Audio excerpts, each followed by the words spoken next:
On va maintenant essayer de voir un type particulier, c'est le type file. Donc lorsque vous avez besoin de faire un upload de fichiers, images, de Word, de ce que vous voulez, vous devez passer par le file type.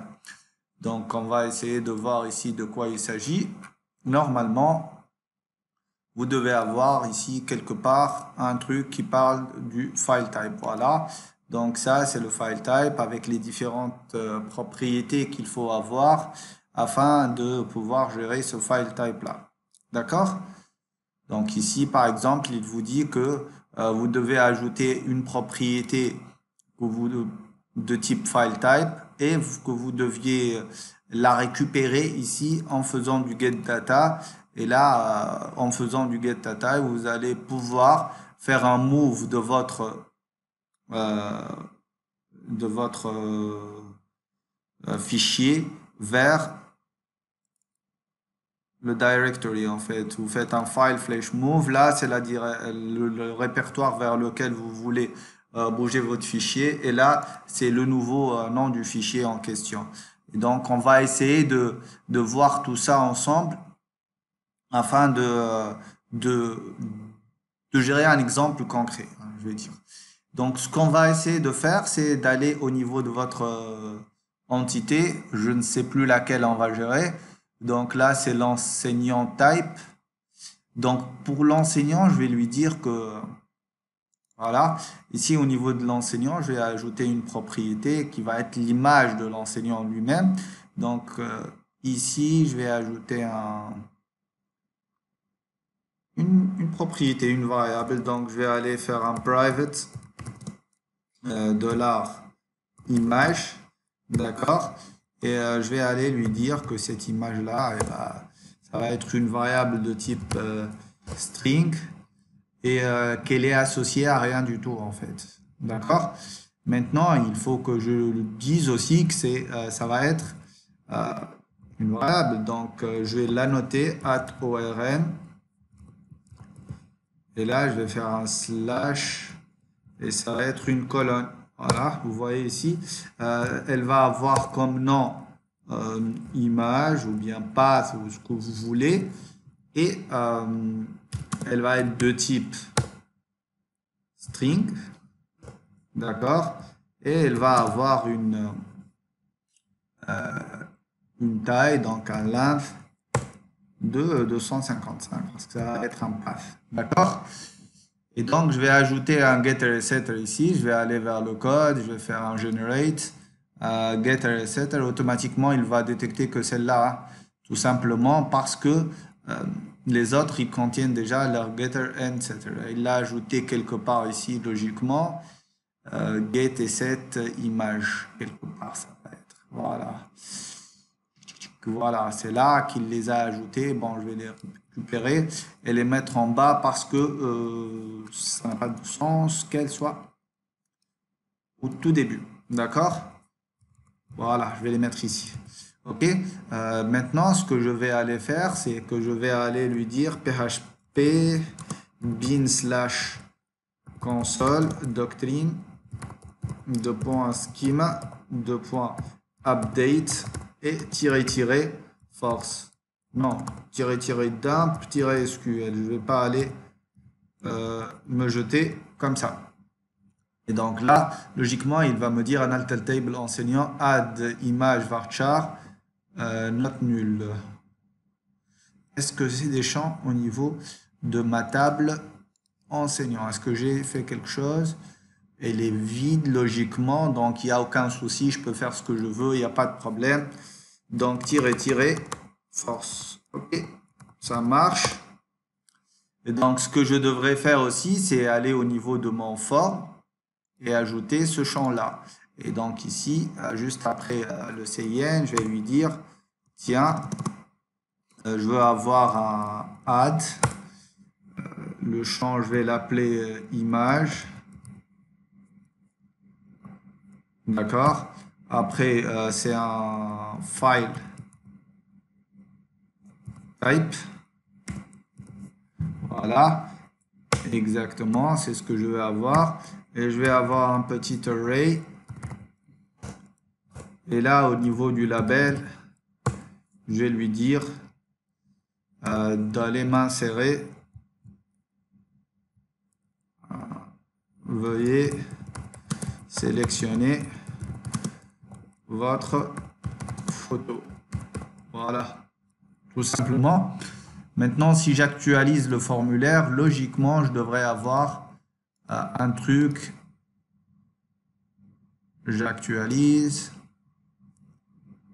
Voilà, choisissez un, veuillez sélectionner un fichier, choisir un fichier, et là, je peux sélectionner mon fichier. Très bien. Maintenant, qu'est-ce que je devrais faire?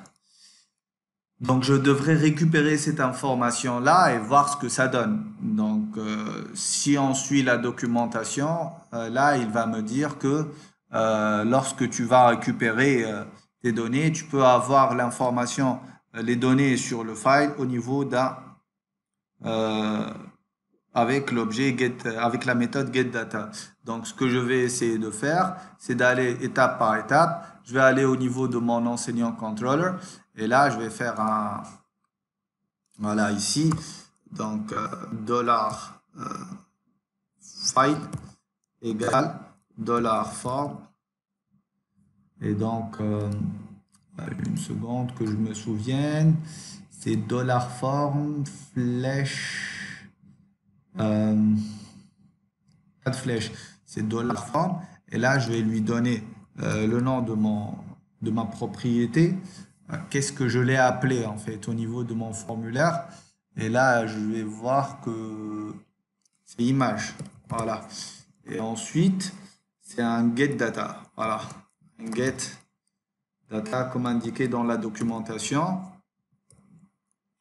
Et là, je peux faire un dump de dollar file aussi pour voir ce que ça donne en fait. Logiquement, ça devrait être un objet et je vais récupérer cet objet là.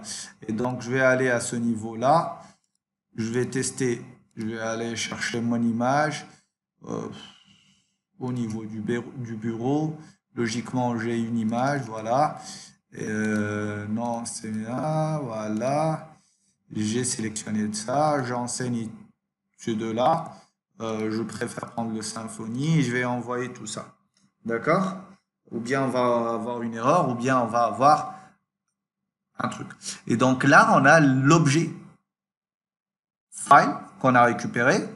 Et là, on voit qu'on a plein d'informations. Là, c'est là où ce fichier est enregistré. D'accord? Et donc, nous, on veut le récupérer et on veut le mettre là où on veut. Donc, ça, c'est le path name. Là, c'est toutes les informations. Ça, c'est le size. Ça, c'est le type. Ça, est-ce que c'est writable, readable, etc. Donc, toutes ces informations-là, elles vont nous permettre de travailler avec ce fichier-là. Et donc, nous, ce qu'on veut faire, nous, on veut que, on veut aller créer un dossier au niveau de notre var et mettre les photos là-bas. Pas au niveau du var, au niveau du web, bien sûr. Et donc là, je vais ajouter un dossier que je vais appeler upload. D'accord? Et moi, ce que je veux ajouter les informations de mon fichier au niveau de l'upload. Donc, je vais enregistrer ça au niveau de mon serveur. Sinon, je ne peux pas le récupérer après. Et donc, ce que je vais aller faire, c'est que je vais faire quoi? Je vais préparer un nouveau nom pour mon fichier. Et donc, je vais appeler ça new image name. D'accord? Et le problème, c'est que si vous utilisez un nom, le nom du fichier, si deux personnes ils vont uploader le même fichier, eh ben, l'un des fichiers il va être écrasé, vous allez avoir un problème, ça va cracher, tout ce que vous voulez. Donc l'idée, c'est de faire quoi? C'est de donner un nom unique à votre image. En fait, l'utilisateur, il s'en fout comment vous sauvegardez votre image et avec quel nom au niveau de la base de données. Donc nous, ce qu'on va essayer de faire, c'est qu'on va utiliser la fonction uniqueID qui va nous retourner un ID unique et on va crypter tout ça avec par exemple du MD5. D'accord? Et nous, on veut faire quoi? On va avoir un unique ID et en même temps, on veut avoir l'extension de notre fichier. Et donc, l'extension, eh ben, tout simplement, c'est le nom de mon fichier, c'est $file. Et là, je vais récupérer une méthode qui s'appelle guess extension. Voilà, et, cette fonction-là, elle va, comme son nom l'indique, elle va faire un guess, elle va, comment je vais dire ça? Voilà, juste une seconde, le MD5, ça va être sur ça. Je vais le concatiner à ça. Donc, elle va deviner l'extension de mon fichier. Donc, si je vais faire un guess extension ici, il va m'afficher pour mon fichier .jpg. Voilà. Et donc, j'ai mon nouveau nom qui est en fait identifié. Et maintenant, je vais le déplacer. D'accord? Je vais faire un move comme indique. Donc, c'est $file dans la documentation. Flèche move. Je vais déplacer mon fichier de quoi? Du dossier vers le dossier upload. Et je vais lui donner le nom de mon fichier. Donc, le premier paramètre, ça va être mon dossier upload. Et le second, ça va être $new image name, tout simplement. Et ici, on a deux choix. Ou bien je vais aller hardcoder mon paramètre, ce qui n'est pas logique, ou bien je vais le mettre quelque part. Et en fait, l'une des bonnes pratiques, c'est que lorsque vous avez des paramètres, et ben, tout simplement, vous allez les mettre au niveau de votre fichier parameters. Et comme ça, vous êtes tranquille. Donc, ou bien parameters ou bien config, c'est à vous de voir. Et donc, nous, ce qu'on va essayer de faire, c'est d'aller ici, au niveau du app. Je vais aller au niveau de ma configuration. Je peux ou bien stocker ça au niveau du config, ou bien ici. Donc, ce que je vais faire, c'est qu'au niveau de mes paramètres, ici, la locale CEN, je peux lui dire que c'est FR. Après, je vais lui dire que, par exemple, enseignant, je vais avoir un paramètre enseignant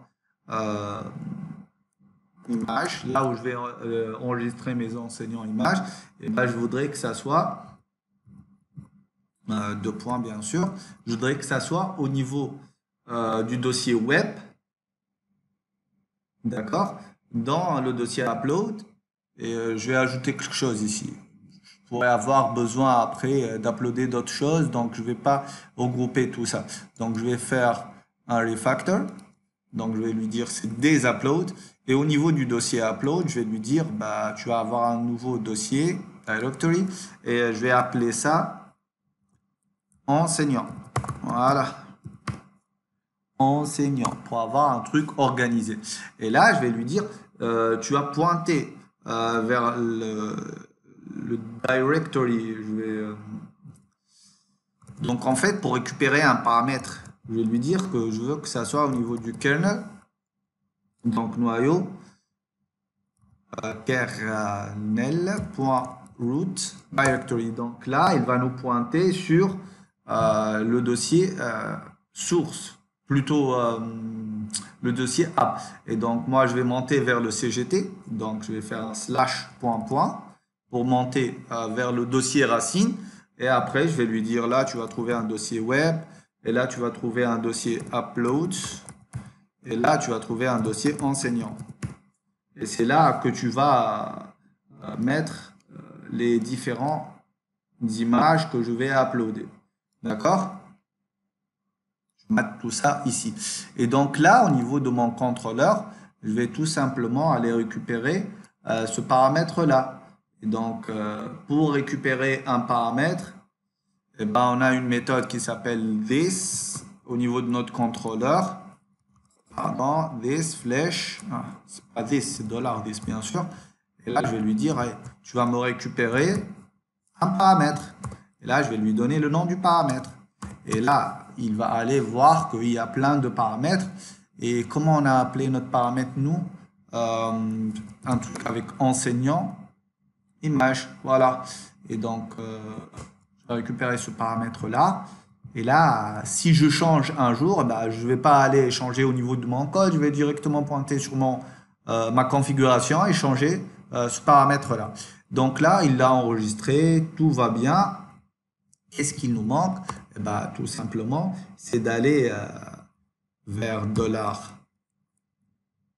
$enseignant. Et on va lui dire, bah, le fichier path, il n'a pas été seté. Donc, cette image, voilà. Et là, on va lui donner le $new image name. Et là, logiquement, on a pu gérer l'ensemble des informations.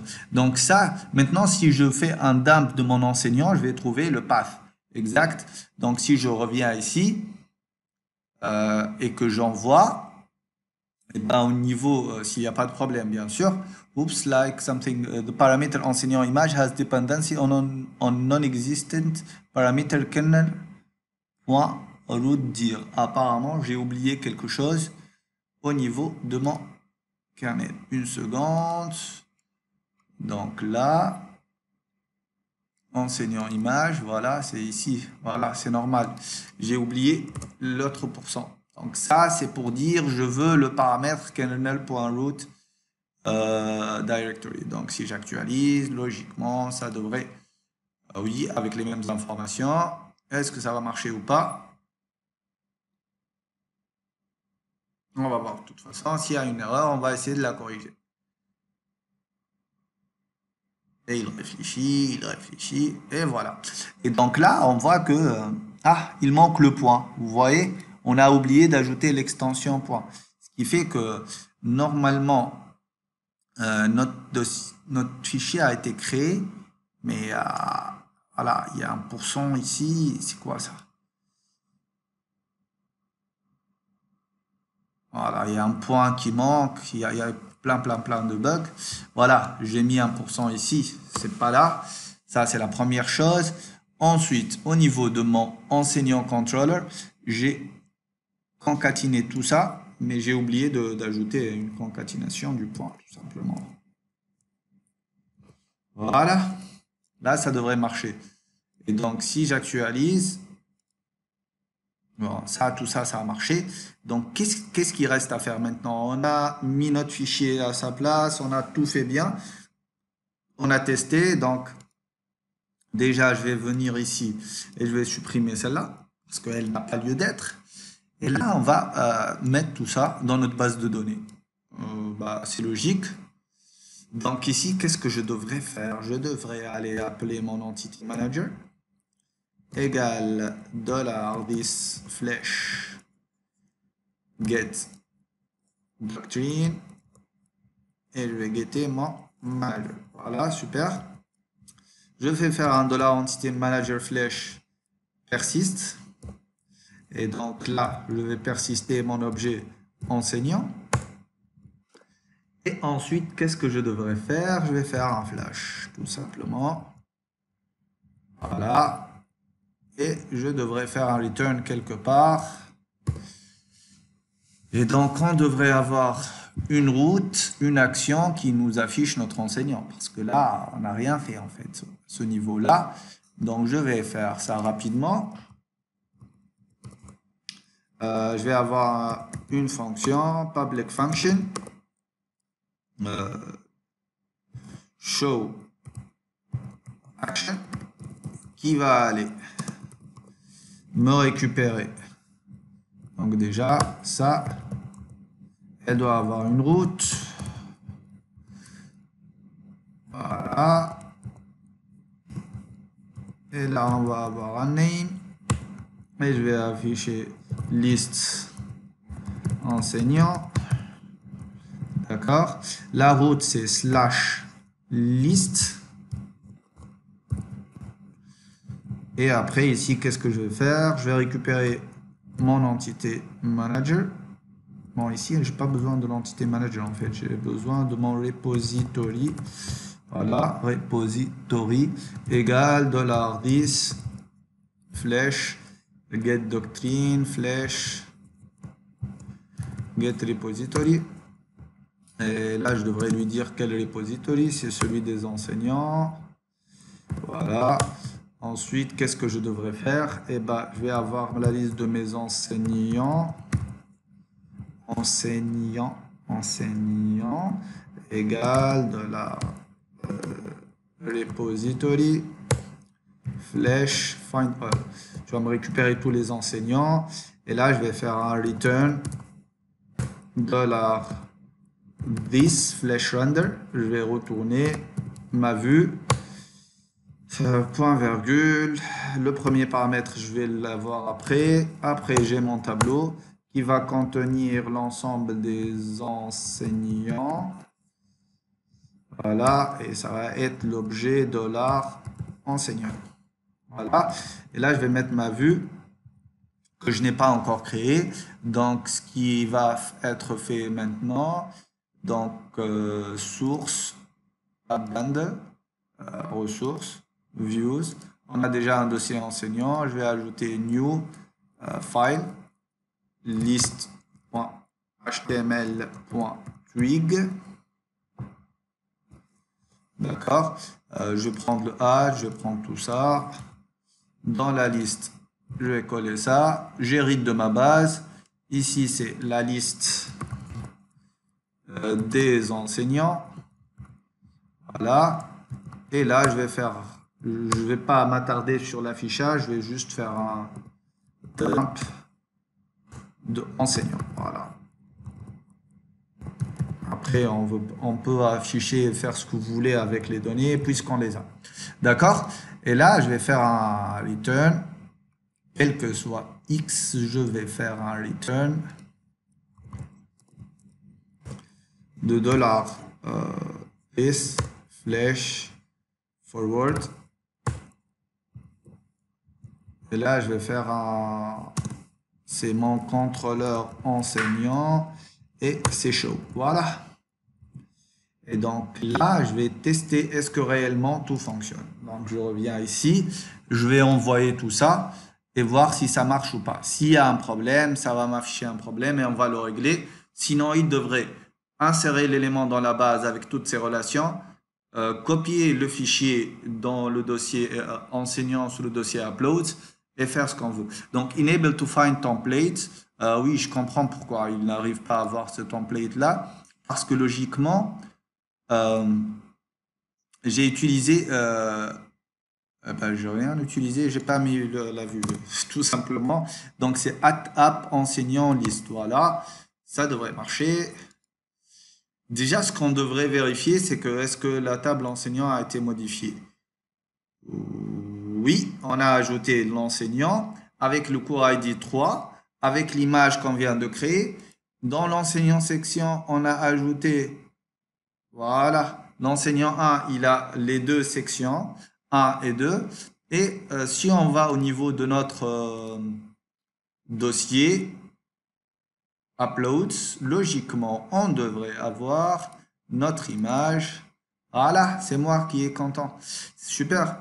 Et donc là, la seule chose qui n'a pas marché, c'est juste l'affichage parce qu'on avait oublié d'ajouter, comment ça s'appelle? On avait oublié d'ajouter la route, la vue en fait. On n'a pas mis la vue. Donc, ce que je vais essayer de faire, c'est de reprendre tout ça pour ne pas avoir de bug. Donc, je vais dire que monsieur Ayman, ici, ça va pas bugger parce que la seule chose qui est unique, c'est ça. Donc, je vais mettre un 04. Je vais faire encore ma photo. J'enseigne aussi le PHP, sachant qu'on avait dit que je ne pouvais pas faire ça. Je vais faire un envoyé. Et là, il va m'afficher mes deux enseignants. Variable person does not exist. La variable personne n'existe pas. Ok. Quelle variable personne? For person, in person? Ah, c'est quoi ça? Je me suis trompé de vue. J'ai donné la vue. Ici, c'est pas personne, c'est pas du tout ça.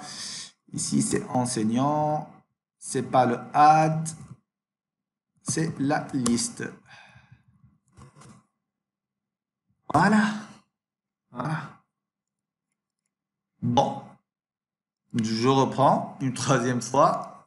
0,5. Moi-même. Voilà, moi, tout simplement. Et ça va être du Symfony. Je vais juste enseigner le GL. Là, ça devrait marcher. Là, ça va marcher. Voilà. Ouais, mais ça marche pas. Pourquoi? Integrity violation, duplicate entry 3. Ah, on a dit qu'un enseignant, il enseignait juste un seul cours et c'est normal. Donc, j'ai essayé avec Symfony, j'ai essayé avec PHP et là, ça va pas marcher. D'accord? Donc, qu'est-ce que je dois faire? Je dois aller ajouter ici un troisième cours. Je vais en ajouter deux pour les exemples. insérer, voilà, je vais ajouter du JS avec une charge de 21 heures et je vais ajouter du HTML/CSS et ça va être du 21 heures. J'exécute tout ça, je vais avoir plusieurs cours. Là, je peux vous assurer que ça va marcher. Là, ça va marcher. Je vous l'assure. Normalement, ça devrait marcher. Je vais mettre un 6 ici. Voilà, je vais faire du JS. Je vais les enseigner à tout le monde. Tout le monde va être content. Je vais prendre ma photo encore une fois. Pas narcissique, mais c'est juste pour l'affichage. Et voilà. Donc là, on a nos 3 enseignants qui sont ajoutés automatiquement au niveau de la base. Les fichiers et les images sont ajoutés avec des noms encodés, uniques. On n'aura pas de problème. Ici, au niveau des sections, on va avoir nos objets et tout marche. Donc, c'est très bien. On a ce qu'on a voulu avoir dès le départ.